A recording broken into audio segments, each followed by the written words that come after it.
ನಮ್ಮ ಪಂಚತಂತ್ರದ 10ನೇ ಕತೆಗೆ ನಿಮಗೆಲ್ಲ ಸ್ವಾಗತ. ಮುಂಚೆ ಹೇಳಿದ ಹಾಗೆ ಪಂಚತಂತ್ರದ ಕತೆಗಳು ನಮಗೆ ಜೀವನದ ಪಾಠಗಳನ್ನು ತಿಳಿಸುತ್ತೆ. ಇದನ್ನ ಕೇಳೋದಕ್ಕೆ ವಯಸ್ಸಿನ ಮಿತಿ ಇಲ್ಲ. ಬನ್ನಿ ಹಾಗಾದ್ರೆ ಇವತ್ತಿನ ಕತೆ ಯಾವ ಪ್ರಾಣಿಗಳ ಕುರಿತು ಹೇಳಿದ್ದಾರೆ, ಹಾಗೆ ಆ ಪ್ರಾಣಿಗಳ ಮೂಲಕ ನಮಗೆ ಜೀವನದ ಯಾವ ಪಾಠವನ್ನ ಕಲಿಸ್ತಾರೆ ಅಂತ ನೋಡೋಣ. ಕೆಲವು ವರ್ಷಗಳ ಹಿಂದೆ ಒಂದು ಸಣ್ಣ ಹಳ್ಳಿ ಇತ್ತು. ಆ ಹಳ್ಳಿಯ ಹೊರಭಾಗದಲ್ಲಿ ಒಂದು ದೊಡ್ಡ ಆಲದ ಮರ ಇತ್ತು. ಆ ಮರದಲ್ಲಿ ಬಹಳಷ್ಟು ಪಕ್ಷಿಗಳು ವಾಸ ಮಾಡ್ತಾ ಇತ್ತು. ಅದರಲ್ಲಿ ಕೆಲವು ಪಕ್ಷಿಗಳು ಆ ಮರದ ಮೇಲೆ ಸಣ್ಣ ಮನೆಗಳನ್ನು ಮಾಡಿಕೊಂಡು ಜೀವನ ನಡೆಸ್ತಾ ಇತ್ತು. ಬೇಸಿಗೆ ಕಾಲದಲ್ಲಿ ಪ್ರಯಾಣಿಕರು ಈ ಮರದ ಕೆಳಗೆ ಕುತ್ಕೊಂಡು ವಿಶ್ರಾಂತಿ ಮಾಡಿ ಆಮೇಲೆ ತಮ್ಮ ಪ್ರಯಾಣವನ್ನ ಮುಂದುವರಿಸ್ತಾ ಇದ್ರು. ಒಂದ್ಸಲ ಒಬ್ಬ ಬೇಡ ಬಂದು ದೊಡ್ಡ ಬಲೆಯನ್ನ ಹಿಡ್ಕೊಂಡು ಆ ಮರದ ಹತ್ರ ಬರ್ತಾನೆ.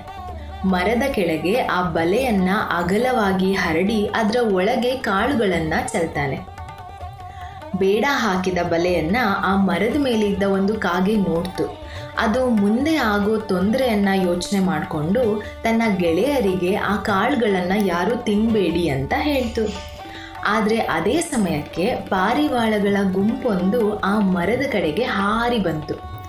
ಮರದ ಮೇಲೆ ಕೂತ್ಕೊಂಡು ಅವು ಕೆಳಗೆ ಇರೋ ಕಾಳುಗಳನ್ನ ನೋಡ್ತು. ಅದನ್ನ ತಿನ್ನೋಕೆ ಅಂತ ಕೆಳಗೆ ಹಾರಿ ಬಂದ್ವು. ಪಾರಿವಾಳಗಳೆಲ್ಲ ಕಾಳುಗಳನ್ನ ತಿನ್ನೋದ್ರಲ್ಲೇ ಬ್ಯುಸಿಯಾಗಿದ್ವು. ಅಷ್ಟರಲ್ಲೇ ಆ ಬೇಡ ಬಲೆಯನ್ನ ಹಾಕಿ ಆ ಎಲ್ಲ ಪಾರಿವಾಳಗಳನ್ನ ಬಂಧಿಸ್ಬಿಡ್ತಾನೆ. ಆ ಪಾರಿವಾಳಗಳು ಎಷ್ಟೇ ತಪ್ಪಿಸ್ಕೊಳ್ಳೋಕೆ ಟ್ರೈ ಮಾಡಿದ್ರು ಅದ್ರ ಕೈಯಲ್ಲಿ ಆಗ್ಲೇ ಇಲ್ಲ. ಅಷ್ಟೊಂದು ಹಕ್ಕಿಗಳು ಸಿಕ್ಕಿರೋದನ್ನ ನೋಡಿ ಬೇಡನಿಗೆ ತುಂಬಾ ಖುಷಿ ಆಯ್ತು. ಆ ಪಾರಿವಾಳಗಳ ಗುಂಪಲ್ಲಿ ಒಬ್ಬ ರಾಜ ಇದ್ದ. ಅವನು ತುಂಬ ಬುದ್ಧಿವಂತ ಆಗಿ ನಾವು ಏನಾದರೂ ಮಾಡಿ ಈ ಬೇಡ ಹಾಕಿರೋ ಬಲೆಯಿಂದ ತಪ್ಪಿಸ್ಕೊಳ್ಳೇಬೇಕು ಅಂತ ಯೋಚನೆ ಮಾಡಿ ತಕ್ಷಣ ಅದು ಒಂದು ಉಪಾಯವನ್ನ ಮಾಡ್ತು. ನಾವೆಲ್ಲರೂ ನಮ್ಮ ನಮ್ಮ ಕೊಕ್ಕಿನಿಂದ ಬಲೆಯನ್ನ ಕಚ್ಚಿ ಒಟ್ಟಿಗೆ ಹಾರೋಣ, ಆಗ ಈ ಬಲೆ ಜೊತೆ ನಾವು ಹಾರೋಗ್ಬೋದು ಅಂತ. ಅದೇ ರೀತಿ ಎಲ್ಲ ಪಾರಿವಾಳಗಳು ರಾಜ ಹೇಳಿದಂತೆ ತಮ್ಮ ತಮ್ಮ ಕೊಕ್ಕಿನಿಂದ ಆ ಬಲೆಯನ್ನ ಗಟ್ಟಿಯಾಗಿ ಹಿಡ್ಕೊಂಡು ಹಾರೋಕೆ ಶುರು ಮಾಡಿದ್ರು. ಬೇಡನಿಗೆ ಪಕ್ಷಿಗಳು ಹಾರೋದಕ್ಕೆ ಪ್ರಯತ್ನ ಮಾಡ್ತಿದ್ದನ್ನ ನೋಡಿ ತುಂಬಾ ಆಶ್ಚರ್ಯ ಆಯಿತು. ಅವನು ಪಕ್ಷಿಗಳು ಈ ಥರ ಮಾಡಬಹುದು ಅಂತ ಊಹೆ ಕೂಡ ಮಾಡಿರಲಿಲ್ಲ. ಪಕ್ಷಿಗಳು ಆ ಬಲೆ ಜೊತೆಗೆ ಆಕಾಶದ ಕಡೆ ಹಾರೋಕೆ ಶುರು ಆಯಿತು. ಬೇಡ ಜೋರಾಗಿ ಕೂಗ್ತಾ ಆ ಬಲೆಯನ್ನ ಹಿಡ್ಕೊಳ್ಳೋಕೆ ಹಿಂದೆ ಹಿಂದೆ ಓಡಿ ಹೋಗ್ತಾನೆ. ಆದರೆ ಪಕ್ಷಿಗಳು ಆಕಾಶದಲ್ಲಿ ತುಂಬ ಎತ್ತರಕ್ಕೆ ಹಾರಿ ಹೊರಟೋಗುತ್ತೆ.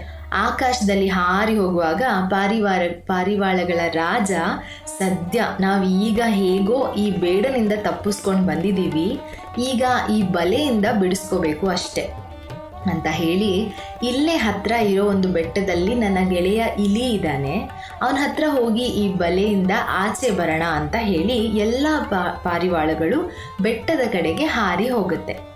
ಆ ಬೆಟ್ಟದಲ್ಲಿದ್ದ ಇಲಿ ಇಷ್ಟೊಂದು ಪಾರಿವಾಳಗಳ ಶಬ್ದವನ್ನ ಕೇಳಿ ಗಾಬರಿಯಿಂದ ಒಳಗೆ ಓಡಿ ಹೋಗಿ ಬಚ್ಚಿಟ್ಕೊಳ್ಳುತ್ತೆ. ಅಷ್ಟೊತ್ತಿಗೆ ಪಾರಿವಾಳಗಳ ರಾಜ ಇಲಿ ಹತ್ರ ಹೋಗಿ ನಡೆದ ಘಟನೆಯನ್ನೆಲ್ಲ ಹೇಳಿ ಇಲಿಯನ್ನ ಆಚೆ ಕರೆಯುತ್ತೆ. ಇಲಿ ಆಚೆ ಬಂದು ಪಾರಿವಾಳಗಳನ್ನ ನೋಡಿ ಅವರಿಗೆ ಸಹಾಯ ಮಾಡುತ್ತೆ. ನಂತರ ಎಲ್ಲ ಪಾರು ಇಲಿಗೆ ಕೃತಜ್ಞತೆಯನ್ನ ಅರ್ಪಿಸಿ ಅಲ್ಲಿಂದ ಹಾರಿ ಹೋಗುತ್ತೆ. ಮತ್ತೆ ಈ ಕತೆ ನಮಗೆ ಒಗ್ಗಟ್ಟಿನಲ್ಲಿ ಎಷ್ಟು ಬಲವಿದೆ ಅಂತ ತಿಳಿಸುತ್ತೆ.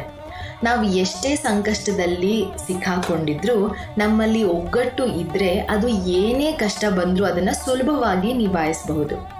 ಹಾಗೆ ನಾವೇನಾದರೂ ತೊಂದರೆಯಲ್ಲಿ ಸಿಕ್ಕಾಕೊಂಡಾಗ ನಮ್ಮ ಆಲೋಚನೆಗಳಲ್ಲಿ ಹಿಡಿತವನ್ನ ಇಟ್ಕೊಂಡು ಸ್ವಲ್ಪ ತಾಳ್ಮೆ ಮತ್ತೆ ಬುದ್ಧಿವಂತಿಕೆಯಿಂದ ಯೋಚನೆ ಮಾಡಿದಾಗ ನಮಗೆ ಉಪಾಯ ಖಂಡಿತ ಸಿಗುತ್ತೆ. ಇದಾಗಿತ್ತು ನಮ್ಮ ಪಂಚತಂತ್ರ ಕಥಾ ಸರಣಿಯ ಇನ್ನೊಂದು ಕತೆ. ನಿಮಗೆಲ್ಲ ಈ ಕತೆ ಇಷ್ಟ ಆಗಿದೆ ಅಂತ ಭಾವಿಸ್ತೀನಿ. ಈ ಕತೆ ಬಗ್ಗೆ ನಿಮ್ಮ ಅಭಿಪ್ರಾಯವನ್ನ ನಮಗೆ ಕಮೆಂಟ್ ಬಾಕ್ಸ್ ಮೂಲಕ ತಿಳಿಸಿ.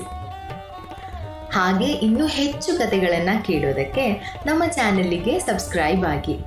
ಮುಂದಿನ ಕತೆಯೊಂದಿಗೆ ಮತ್ತೆ ಭೇಟಿ ಮಾಡೋಣ. ಅಲ್ಲಿ ತನಕ ಕತೆಗಳನ್ನು ಕೇಳ್ತಾ ಇರಿ, ಎಂಜಾಯ್ ಮಾಡಿ. ಧನ್ಯವಾದಗಳು.